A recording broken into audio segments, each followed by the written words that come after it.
Hey, good evening. I just stopped by to briefly say hi. I'm not planning to come to next week or later meetings unless you guys want me to. Obviously I can answer questions, but also I wanted to mention something about the an extra credit project. Did I make an announcement about an extra credit project? No? No. Oh, okay. All right, okay. Oh, so that was only to my 2C students. But yeah, I do have an extra credit project for you guys, okay? But if you have completed and dogged, well, you don't have to have dogged all green quests. Certainly all blue should be dogged.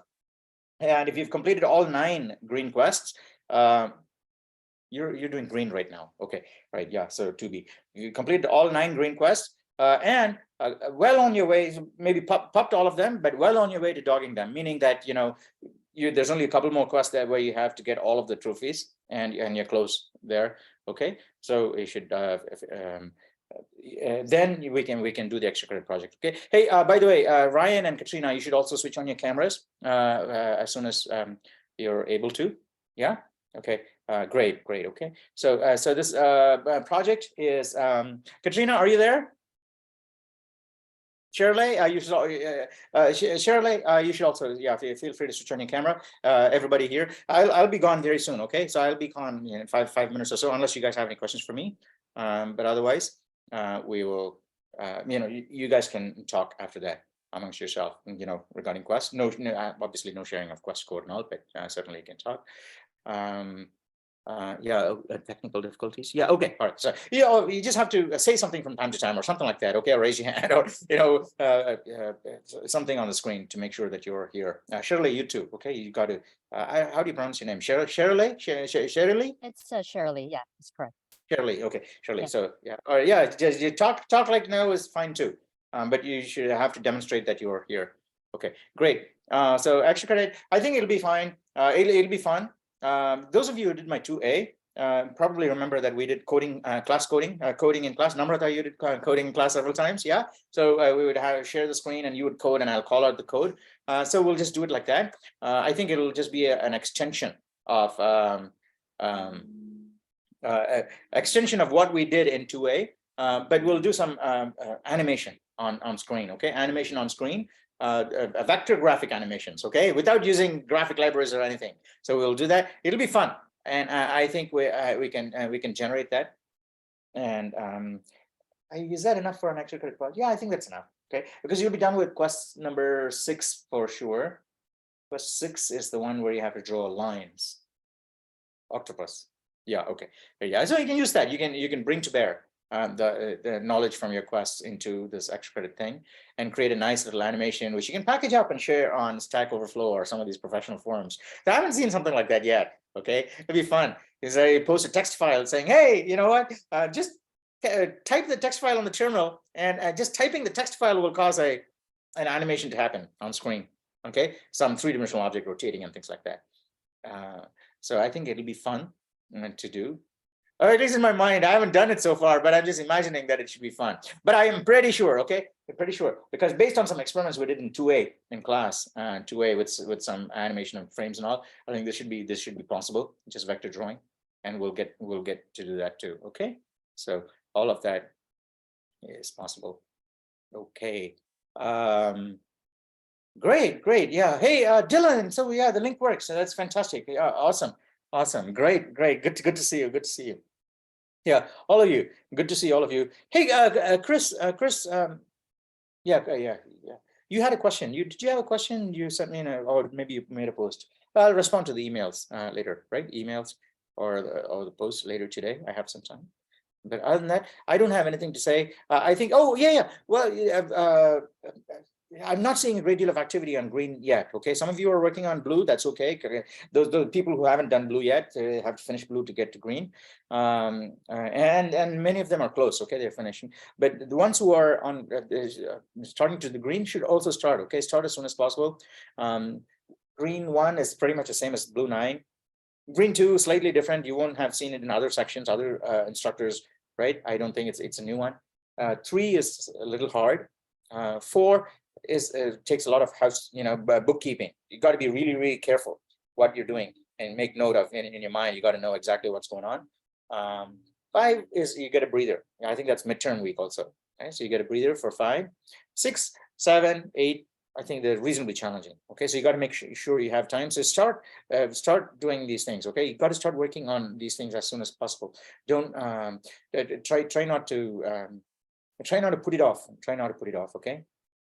And same advice I gave to my 2C students just now. If you're doing other challenging courses, okay, 2A, I won't say that to 2A, because 2A people are just checking out. They're not serious about computer science. They're not saying, I want to major and become a computer scientist and things like that. Okay, 2B and 2C, it means that in your mind, you've made up your mind saying, well, computer science is really good. That's what I get into, right? I want to do something in, so this project in AI, or I want to make a robot talk to me, or whatever it is.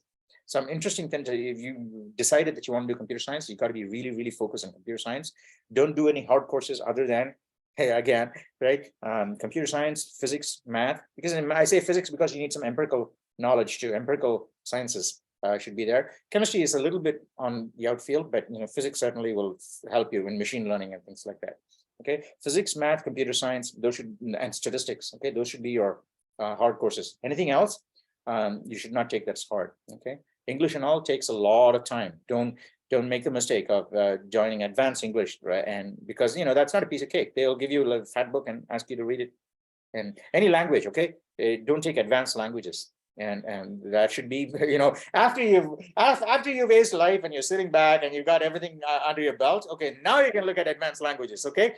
Now you can look at all the great civilizations and all the cool things they've done, okay? All the great compositions, right? So that can come later. But when you're in school, you got to focus on what is likely to make you successful. But they're also, the other things are also likely to make you successful. But I think they're a longer shot for many people. Okay, so these are harder, and so lots of people don't tend to come to these places. So here's where you have an opportunity to shine if you're in here already. So you should just take full advantage of that, and don't dilute your mental cycles by saying, okay, well, you know what, even though I'm doing the hard stuff, I want to do all the hard of the easy stuff too, just so I can, I'm doing hard everything, right? No, that's the wrong attitude, because then you'll be doing hard everything, but mediocre everything too. So you should do hard some things, but really, really good at it. Everything else, you should be, all the other courses should be courses that kind of make you feel good, okay? So that's what it is, okay? You should do the hard courses. You should do hard courses in STEM, like math, these courses that I talked about. Other courses should be courses that make you feel good, make you feel good at the end of the day, like something in creative arts, music, or even music, sometimes takes a lot of time and practice, right? So, but you can go to, performing arts, right? So at Foothill, for example, they have these improv classes, okay? Improv classes in acting, improv classes, they're good. And then you can do ceramics, woodworking, all of these things, because you're not planning to become professionals in those areas, but you want to know what they are. They're so much fun. Even computer science. If you're not planning to become a professional computer science, you just want to know what computer science is, it can be a lot of fun. That's why you have hundreds of thousands of people out there saying, I'm a programmer, hire me, I know what I'm doing, I'm a programmer. So many people think they're programmers because they've done the easy stuff. Easy stuff is good. Like you go to music, easy stuff is good, right? Anything easy stuff is good. And they'll pick up, they'll do that. But when you want to decide to major in something, then you go to graduate from the easy to the hard. That's when it gets hard. So you only pick the hard in one of the things that you want to major in. Everything else you should do easy, and that's fun, because that will basically, the off cycle from that is will recharge your batteries. When you're doing the easy ceramics, you'll just recharge your batteries, because you're going to be thinking about, oh, you know what, there's a bitwise operation, why it's not working, get some more clay, right? Why is this bitwise operation not working? Hey, you're working the clay, but you're thinking about the bit ops in your mind, okay? So because that gives you the cycles to think about these things. Whereas if you're writing an essay on the Great Gatsby, you're not going to be thinking about, why my bit operations are not working, right? Because you got to get 100% to those things. Don't do hard courses elsewhere. Any course that is not absolutely necessary for you to do, when you've decided what you're going to major in, you should basically drop it and go for the easy ones there. That's just my piece of advice. You're free to ignore it completely. That's fine. Okay, that's what I think that might help greatly. Anyway, so the extra credit project, just keep that in mind. Okay, so as soon as you've done green 9, let me know, and we can start it, and it'll be fun. Hey, Jonathan, you have your hand raised. It actually had a Yeah, and I see it now too. Right. Sorry. Yeah. So what was your question, by the way? Yeah, no problem. I was just gonna ask, what's the ballpark timeline that we need to have all the green quests done by to qualify for the extra credit?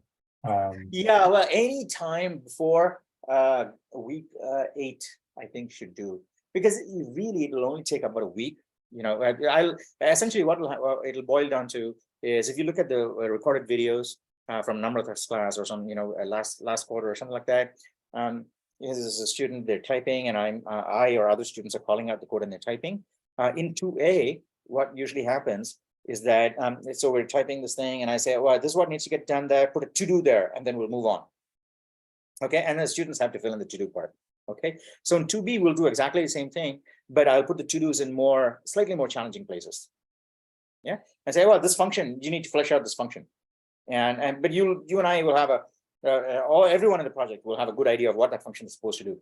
In fact, all of you can do their own independent versions of the function, and then we'll mix and match or things like that. Okay, so it'll be fun.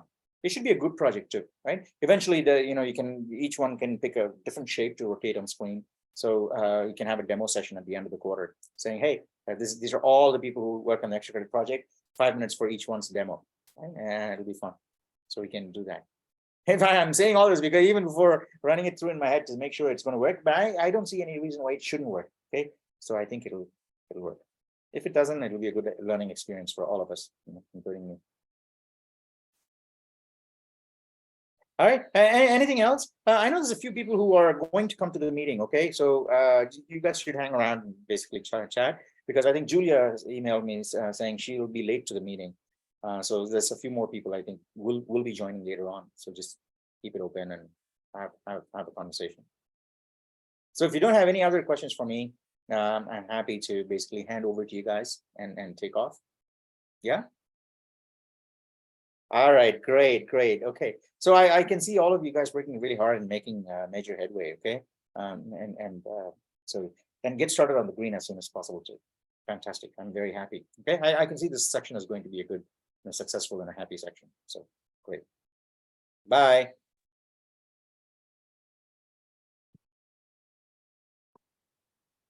Well, I gotta assign a host. Okay. Where's Antonio? Antonio, can you be the host of this meeting? Yeah, that sounds good. All right, okay.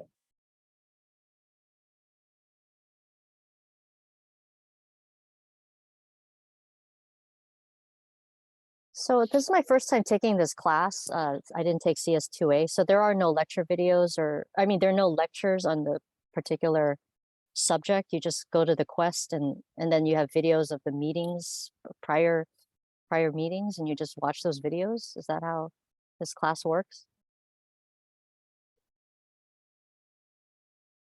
Yeah, I'd say that's a close approximation. It's supposed to be like one of those like reverse classes, I guess, where you are supposed to like struggle and then see if you can find resources. For a lot of topics, like there are a couple modules, like for CS2A, he used to have these like LOSEF modules that he would quiz us on. And I read through those and they were pretty helpful. Yeah, John just linked the ones for CS2B, and then there are also some for CS2A if you want to like go over like some of the early stuff, which is like still essential, but I guess you could call it basic or whatever. Okay. And you just change the URL to CS2A. Other than that, all the resources I found, like C++ documentation, Stack Overflow. Yeah. Okay. Yeah, that's kind of part of the process, I guess. Right. Yeah, I guess that's what programming is. You just have to Google everything and figure it out. Okay. I don't know if anyone else got the accelerated C++ textbook that was recommended. I got it. It seemed pretty helpful for looking up terms and stuff. So What's that called again? I think it's accelerated C++ is the one the syllabus recommended. Okay. But basically there's a textbook in the syllabus that he recommends. Okay. Uh, Got And it. I just found a PDF online. Yeah.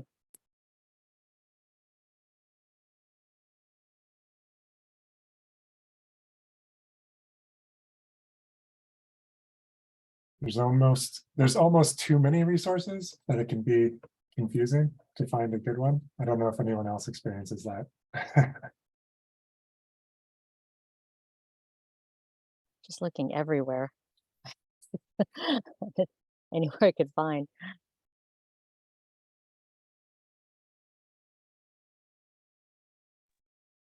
Like generally, Google's your best friend, I feel like in most cases to figure stuff out. That's what I've been doing. Google and figure it out. Have you guys started the first green quest yet? Yeah. Yeah, same. So I've been pretty much trying to figure it out all through like Google and like YouTube and stuff. I have a question. So I also didn't take a, what was it, 2C, I think you guys said, the course, the prerequisite for this class.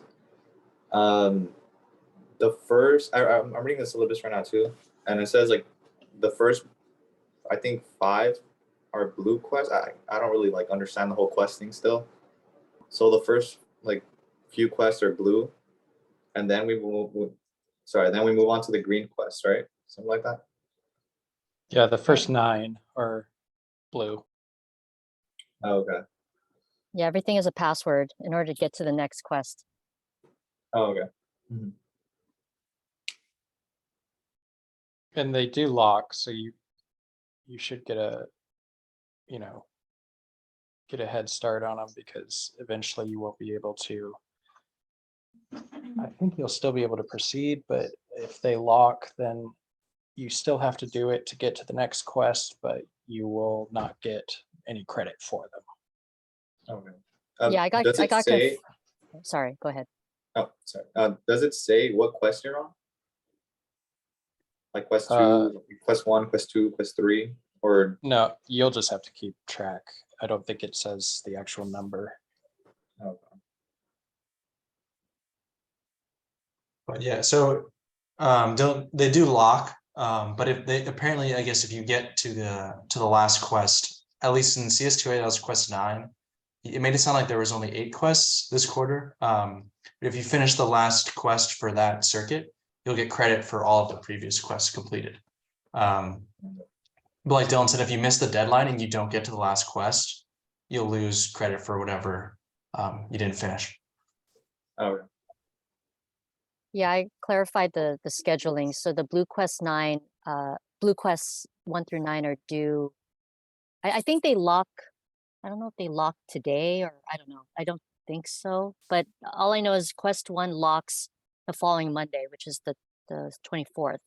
So I clarified with Anand. So you need to try and finish green quest 1 by next Monday. Okay. Yeah. Mhm.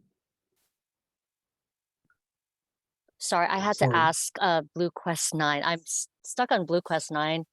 Can somebody clarify the definition of previous to current? Because I got stuck at one of the mini quests where it says push front, and then it says use one of the functions that you define, which was insert at current. So you're inserting at the current node, but then if you're pushing at the front and the previous to current is before the current, so that kind of maybe I don't need the answer, just I don't know, maybe a clue, like, okay, how do I use insert at current if you're pushing at the front and your previous to current is before it's at the head? But that was confusing to me. I don't know. I remember right, and anyone feel free to correct me, you have to like save your current position of previous to current, and then change previous to current to head, and then Okay. use your insert function, and then change it back to what it was before. Yeah, you said it to head, but then like if you're pointing to head, that's still the previous to current, right? And I don't know. Well, I wish I head could draw it. is not a real node. It's like a Yeah, uh, Sentinel. Sentinel node. Yeah, so it's fine that it's previous to current, because you wouldn't want to. Oh, You want to insert after head. the head is still sentinel. Okay, Yeah, head will still be at the front. okay, got it. Thank you. Thank you so much. And there's just one thing I recommend for like that quest or like all of like the pushes and the inserts is like it really helps to draw it out because like there's a lot of like edge cases that you don't think about. And if you draw it out like every single like time when is previous to current, like the head or the tail or right before the tail, it like helps to just avoid trying to stare at your code and figure out what's going wrong. But that was something that helped me. Yeah, because when you start out the list, the link list, your head, when you put in the first item, I thought the head will be pointing to that first item, right? But then you're saying that head is still sentinel, but the next goes to the new inserted node. Is that right? Yes, yeah, Okay. exactly. All right. Okay. All right. Thanks.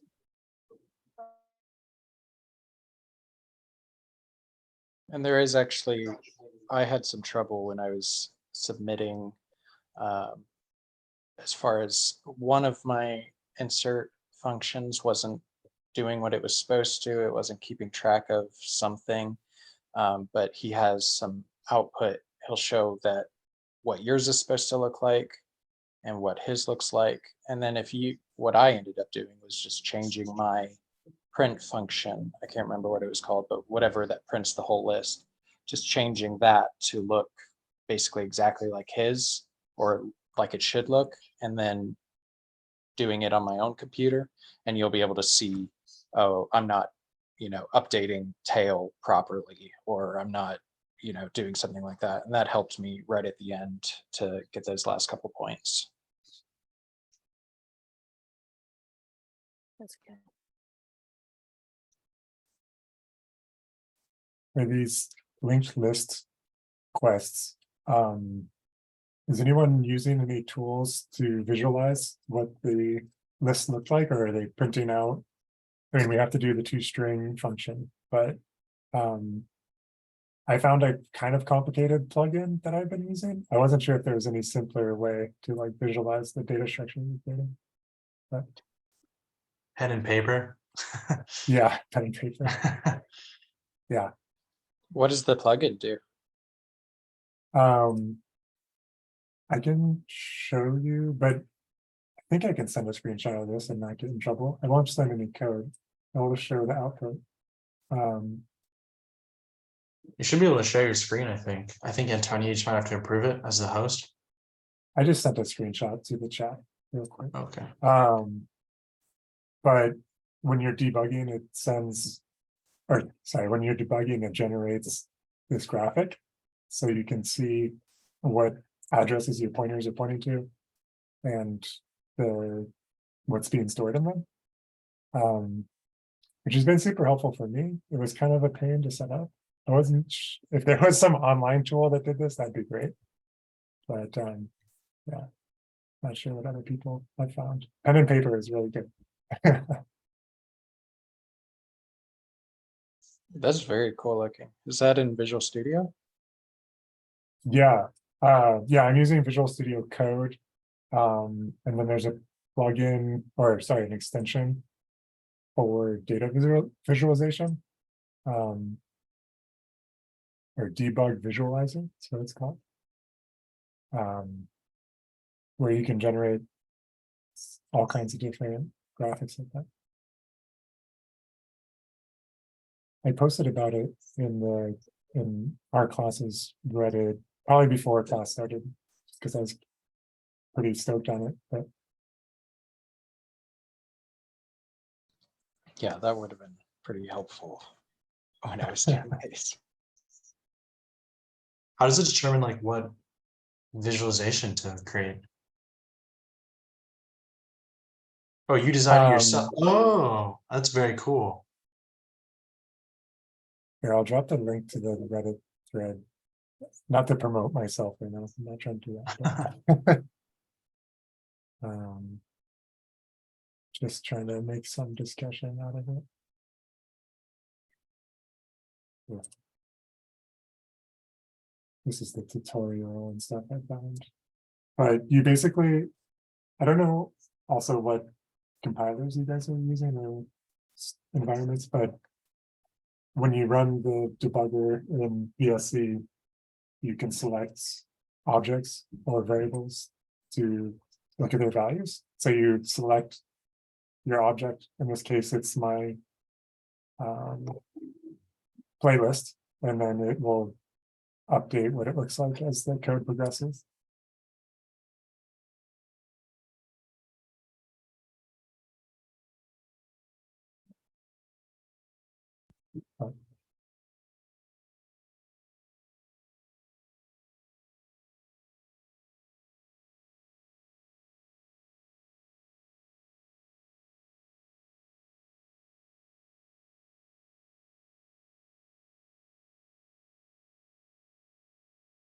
Anyways, those are my thoughts. That's pretty cool. It's kind of like Lucid Chart, like but built into the VS Code interface. Yeah, you can get a diagrams.io, I think is what it's called now, extension for Lucid or for VSC also. So you can generate stuff in a Lucid chart type document. It's pretty cool.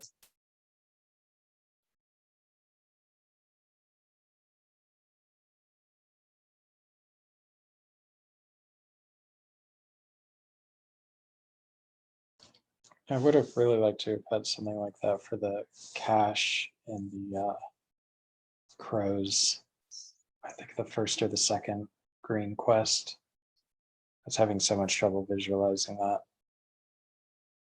For Which one? For was it Hanoi? Towers of Hanoi? Yeah. God. I just felt like the specs weren't exceptionally clear about how big or small the cache was supposed to be at any particular time, and Yeah. it's just like a lot of like trial and error of just like changing a line and then submitting it and seeing if that's what he wanted. Yeah. That was tough.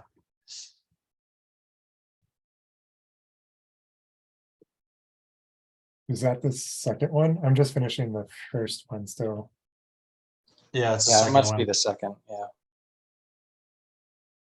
I'm excited.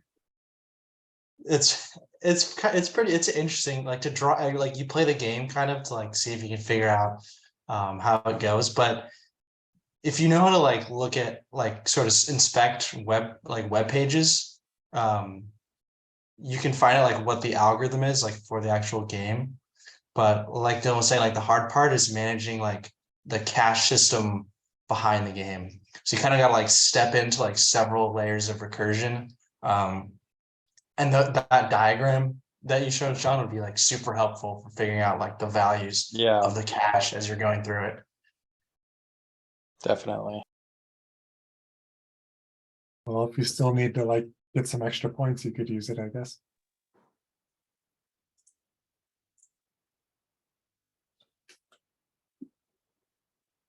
I'm having trouble submitting one of the blue quests, which was looping functions, because what we're supposed to submit is hold on,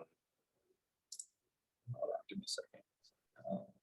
We're dragging and dropping the file looping underscore functions dot star, but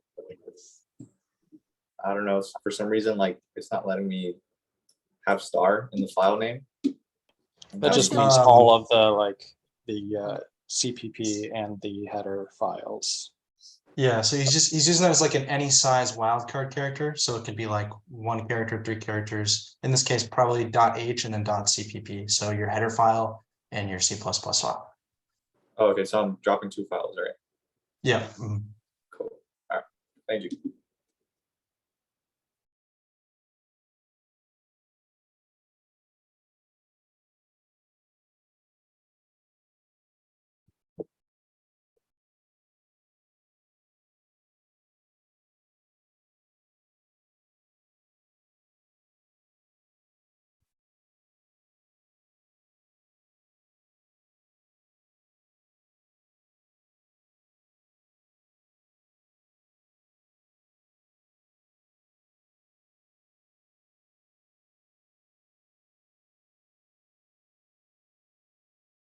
Anybody do anything fun over the weekend?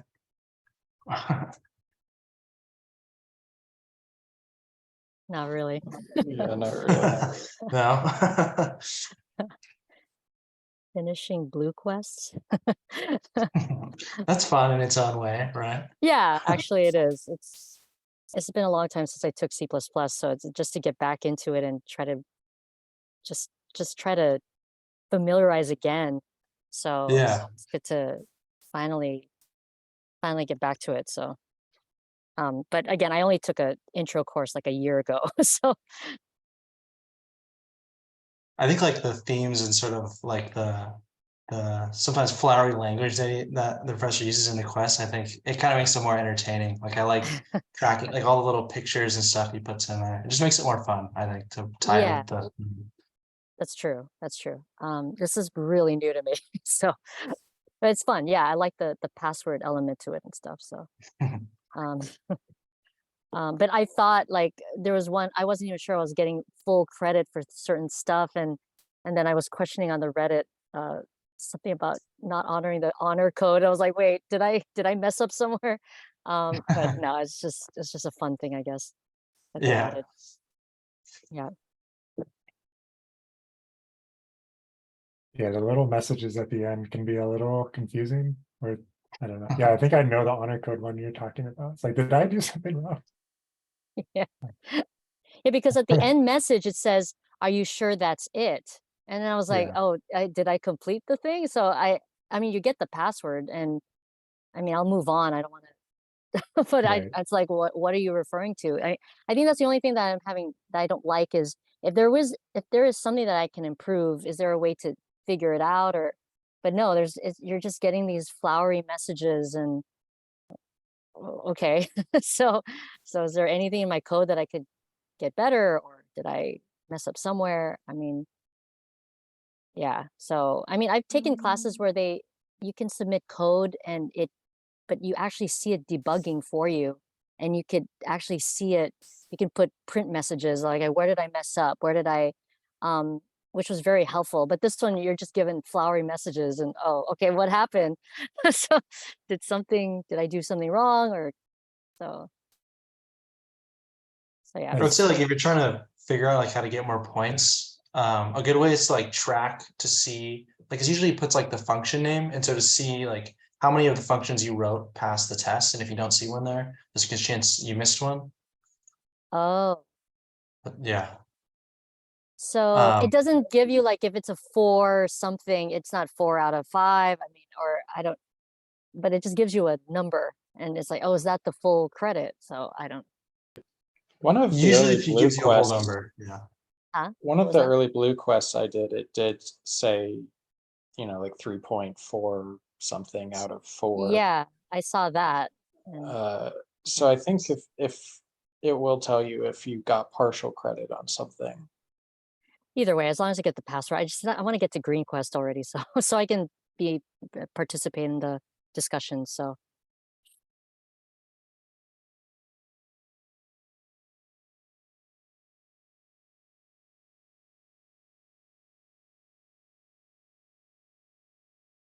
Yeah, I've been going back through and reading those lectures for 2A just to see, because I took 2A, but just when I started these quests, it seemed like, I don't know, these are a lot more intense than I expected them to be.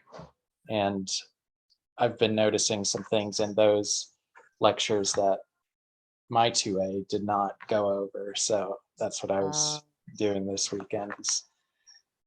Because I feel like he'll just drop those things in, you know, expecting us to know them. And we don't have a lot of time to catch up. So I've been going over all of those notes. okay, it's the ones you guys listed, right, on the chat, those notes. Is that what you're referring to? Yeah, and they're in the Okay. syllabus as well. Okay. Yeah, I'll be curious how the midterm's going to be. If there's really no Hard. official. Like, Normally it's hard. Yeah, it's pretty hard. it's pretty hard. Honestly, I'm like really surprised, or I guess what surprised me in 2A was how fast paced and like intense it really was. And then you get to like, you're trying to figure your own code out, and then you get to the midterm, and then you're like, I don't even know what this is talking about. Because we're too busy kind of figuring out how to debug your code that sometimes it's hard to, I mean, it's easy to skip over like concepts that we should have been studying, I guess. So is a midterm like multiple choice slash programming? Like, is there multiple choice or something? Or like you have to freely, It's not all multiple choice. MCQ. What's that? It's all MCQ, all multiple. At least in the past, I think 2A and for 2A it was. And like the midterm and final, they're not really related to the quest. It's like all the module stuff. So like if you Okay. just read through the modules, you should be fine for that. Like they don't really have any concepts like directly from the quests for it. Okay. If that makes sense. Or it's like essay question, not essay question, like a free, answer openly, like explain the concept behind something, this data structure, or I'm wondering if they. Yeah. Last time Yeah. it gave us like a sample code, and sometimes it would be like, what do you expect the output to be, or like what's with the Okay. Okay.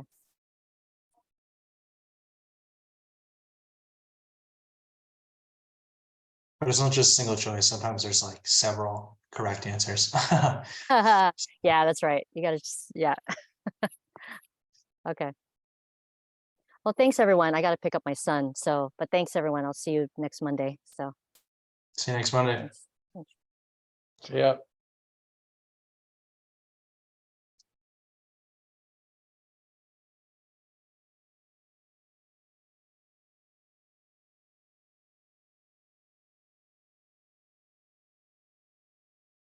I have a nerdy question. I guess this is the place to be nerdy.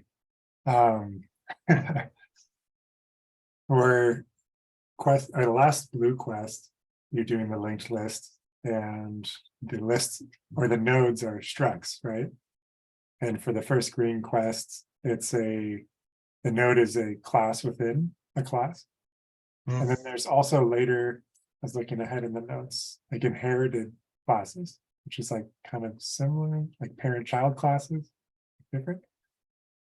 I don't know, it's kind of interesting when we're building the same kind of abstract data type, the linked list, but you could use any kind of, or a lot of different ways to build it. I don't know if anyone else struggled with at first the moving from the class within the class thing. I definitely got tripped up on what I could and couldn't access in certain methods.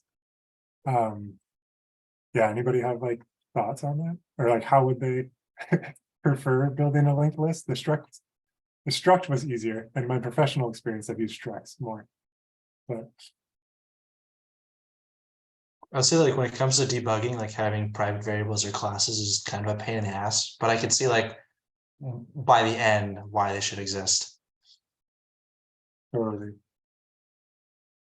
Yeah, I mean, you don't want the client to mess with those private variable values, but as an exercise, it seems kind of silly, but like, I could totally see the practical application there. Yeah, it seems a little strange to me to have the class within the class as opposed to just having a separate class altogether. But I guess if it's like directly related to the list, it makes sense in a way. But then there was like, I remember like the double scope resolution operators and stuff being kind of weird. So I did struggle with it a little bit. When you say double scope operator, you're talking the like double colons. Yeah, when it would be like, it's been a while since I've done that one, but it would be like the playlist : node : Yeah. something. And like that Yeah, was totally. a little bit confusing to follow sometimes and know when to do what. And you're like returning an object of the same class. So it's like playlist, node. Yeah.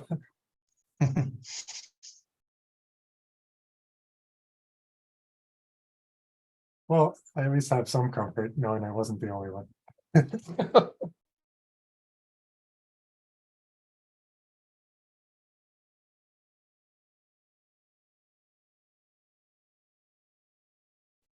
Is anyone like done with all of the quests now? Or like what's the I wanted to get a feel for like how far along I should be at this point. I saw like one guy, I think he was on like quest 6 maybe. He's been posting in a CS2B. And I'm like, I don't know how to help you. I don't know how to help you, man. Like I'm nowhere to close that right now. Like I'm just getting onto the third one now. The cache really held me up for a long time.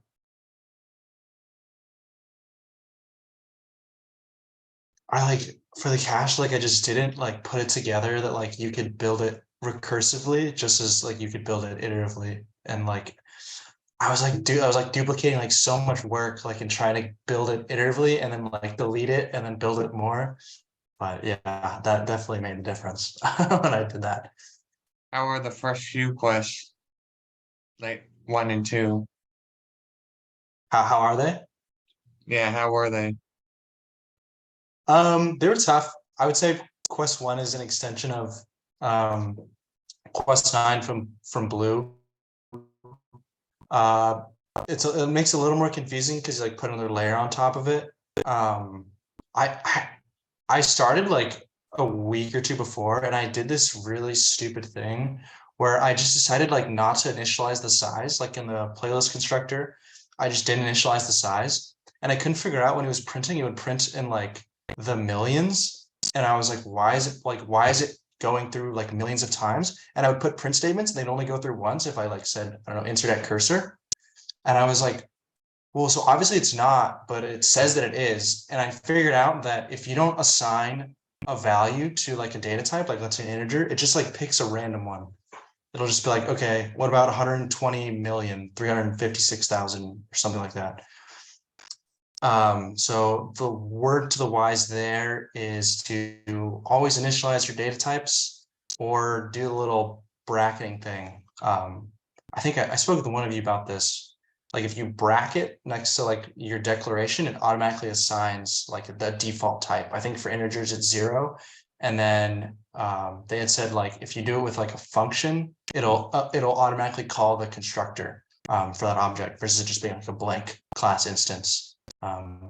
So pretty interesting, but that tripped me up for way longer than it should have.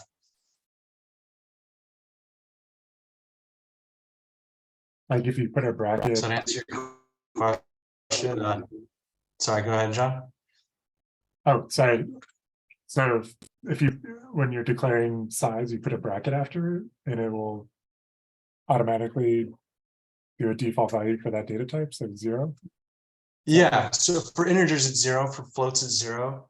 And then Cool. for classes, it calls the default constructor. So like let's say you have class like let's say you call an instance of class playlist and then you have variable playlist. If you include like brackets, like curly braces, it will call the default constructor for that data type. Like if you remember in quest 9, like the struct, it was like he initialized like the actual value, like data, and then hit the next pointer. He just put like null pointer in brackets, which is the same as just calling a default initialization of that pointer with a null pointer as its default value.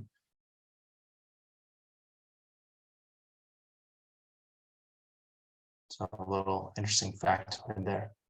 That is to say, difficult, but not always difficult for a good reason. Sometimes you'll get stuck on something that's kind of simple, but it'll just take you a long time to figure out why that's the case.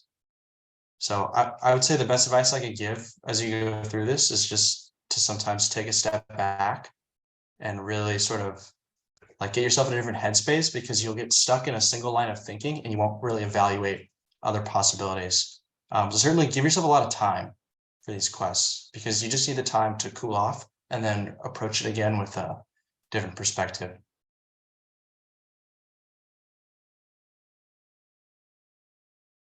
I'm guilty of just completely starting over twice now on something where I get so wrapped up in one way of doing it and I just like erase everything and I start over. Yeah, that must be fun.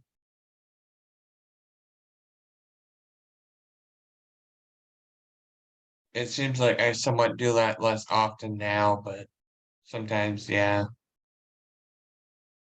it happens. I've definitely written some code before, like a lot of code, and then I was like, I'm not going to use this for anything. And I think I just like put it into a different text editor and then just like got rid of it. So I was like, I still have it, but I will probably never use it again. But I couldn't like delete it. I don't know why. Maybe I thought, oh, maybe in the future I'll whatever use it for something.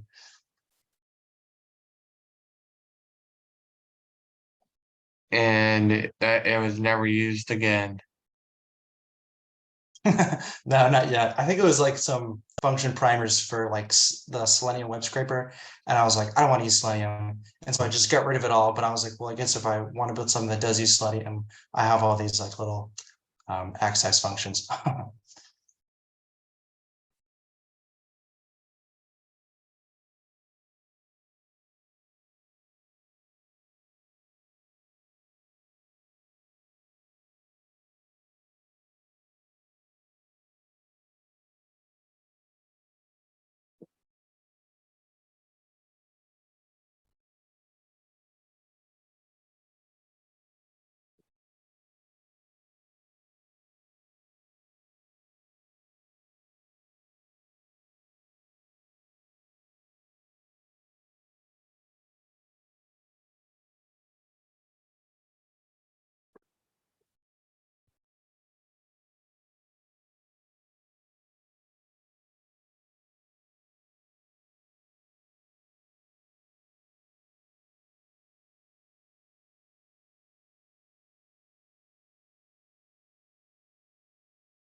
Everybody must be questing.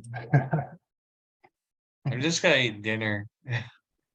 I don't know Yeah, why I we so chose this time. Like, this is like my dinner time.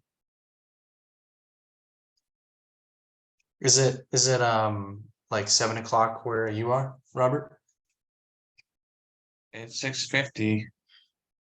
6:50. Yeah. Yeah. Okay. I was just checking to see if you're I'm on. supposed to be eating dinner like right now. Okay. Yeah. So I'm just gonna go. If we're not gonna discuss anything else. No, I don't know. I don't have any questions. If any of you guys do, of course, you can always post them in the subreddit. Yeah. Okay. So are you guys cool again with That's- this time, you think? Monday at 6 p.m. I know there's a time that was going pretty strong for a while at 12 p.m. on Tuesday. We could do like 2 meetings, but I won't be able to make it to that one. But if you guys want to do it, like I would encourage you guys to set it up. But this will probably be the one I attend every week. All right. Well, I'll go then. Okay. Hey, Robert. See ya. Yep. The time is fine for me personally. For 6 p.m. on Monday. Today, right now. Yeah. Mhm. Or an hour ago. Okay. Yeah, this is convenient with work and everything. But I know I agree, everyone's yeah. schedules are varying a lot here.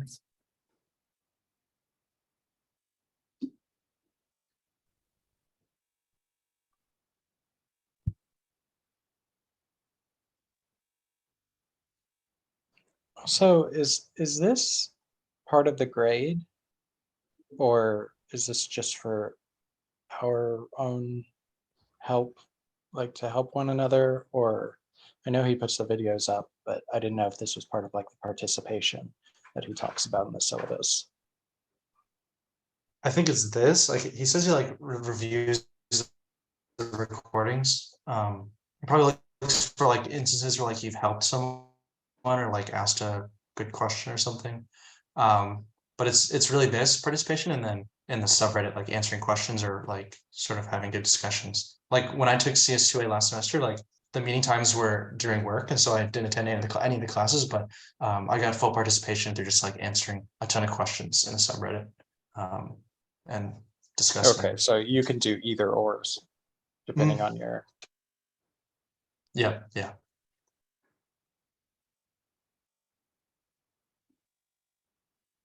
I don't know if the rules for CS2B might be slightly different. Probably in the syllabus. I guess that would have been a good question for when he was here. Yeah.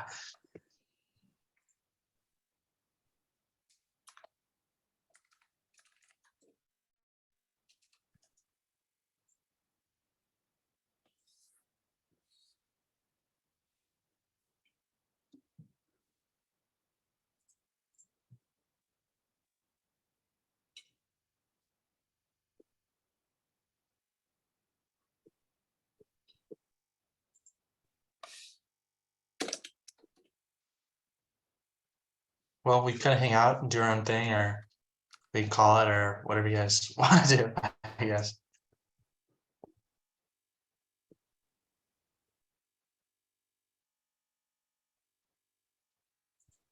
I mean, I don't have any questions, and I feel like the Reddit is pretty accessible. So I'm fine if we just call it now, but it is nice to know that we can have these weekly meetings and talk about stuff face to face.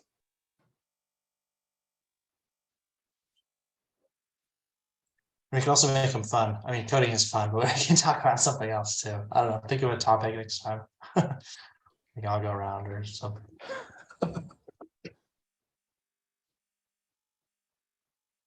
Okay. In that case, then I will see you guys in a week from now on the subreddit daily. All right, Cool. See ya. Bye. Thanks. Bye. guys.